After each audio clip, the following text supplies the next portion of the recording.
Ang Akabani Busan ay nagpapasalamat sa patuloy ninyong pagtangkilik at suporta. Dahil gusto naming mas mapabuti, mapaayos at mapabilis pa ang aming serbisyo, nais naming ipakita ang ilan sa mga prosesong dinaraanan ng inyong pag-order sa Akabani Busan. Hindi lang yan, free delivery pa every Friday na. Ang Akabani Busan ay isa na sa mga authorized agent of Kyodai Remittance ay maaari nang mag-assist at tumulong sa pagpapadala nyo ng pera sa Pilipinas. Matatanggap agad ng inyong pamilya. Legal na paraan, serbisyong maaasahan. Para sa iyo, kababayan, Akabani Busan, laging maaasahan.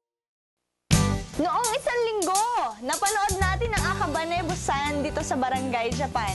At napakagandang panoorin ang kanilang mga proseso sa pagtatrabaho. Muli na naman nating matutunghayan ang Akabani Busan. Masaya ang mga nagtatrabaho sa Akabani Busan sa nakita natin nung nakapanayam sila ng Barangay Japan. Ang Akabani Busan ay nag-umpisa 18 taon na ang nakalipas sa isang munting sari-sari store na kung tawagin ay Sarap Busan, kung saan pinagtiyagaan ng mag-asawang may-ari hanggang sa ito ay naging parte na ng buhay ng mga Pilipino dito sa Japan. Inalagaan at pinagtiyagaan ng may-ari ang Sarap Busan hanggang sa ito ay lumago kasama ang mga migranteng Pilipinong nagtatrabaho sa kumpanya, hanggang sa nakilala na ito at dumami ang mga kliyente. Ano kami, CSI, Customer Support Information, pero operator din, tapos ako yung nagle-layout, as mga support sa computer din. 1 year and 3 months, ideal na magtrabaho dito sa Akabani Busan. Masaya, saka kailangan talaga tulungan, lalo sa section namin, tulungan talaga kami nila Ma'am Lynn, nila Karen. Tapos siyempre, parang Filipino community rin dahil puro Pilipino yung nagtatrabaho dito.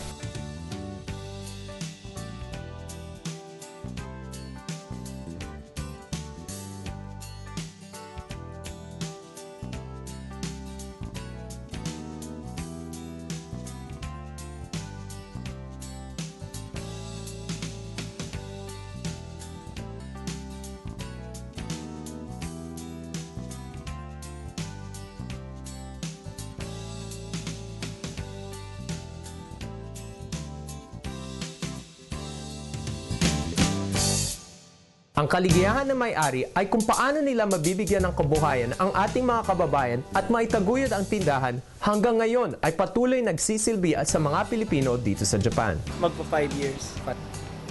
Nakakapagpadala ako sa Pilipinas sa parents ko ng pera. Okay dito, maluwag ang dito trabaho.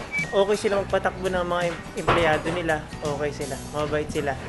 Namin kung 2 dry at isang frozen. Tapos pipick upin na ito ng Yamato. Pagkain at mga sangkap Pilipino ang binebenta dito at mga pagkain na galing sa Pilipinas.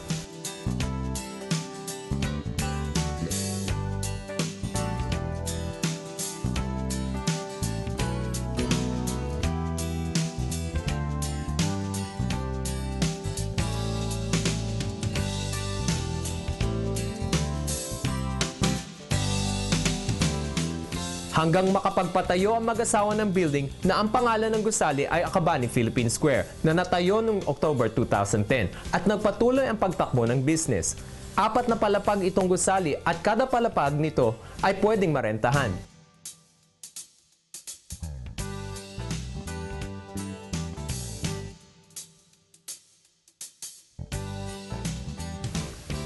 Ang pinakataas na balkonahe ay kasalukuyang pinapagamit sa mga events na may kinalaman sa Filipino community.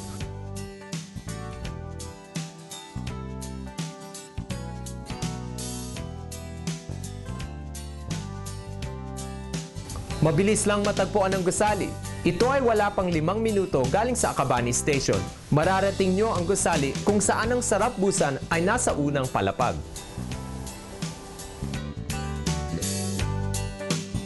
Mga kababayan, bisitahin ang Sarap Busan sa Akabane at hanapin ang store manager na si Miss Mickey para kayo ay maasistahan at makita ang buong gusali. Ang Akabane Philippine Square ay mag-iisang taon na sa October 10 na 4 na palapag at ang Sarap Busan ay 18 years nang nag-ooperate. Sa Akabane Ekit, 3 minutes lang po. Ang hanapin niyo po dito ay si Miss Lynn na pwede pong tawagan sa 0359143735. Original po ng Sarap Busan, katulad po ng chicharon, siopaw, kasama cake at bopis po. Maraming binibigay ng suporta ang Akabane Busan tulad po sa aking mga pamilya sa Pilipinas, sa aking nanay, sa aking mama. Kababayan ko, pumunta po kayo sa Akabane Philippine Square na matatagpuan sa Akabane Eki na makikita nyo ang produktong Pinoy.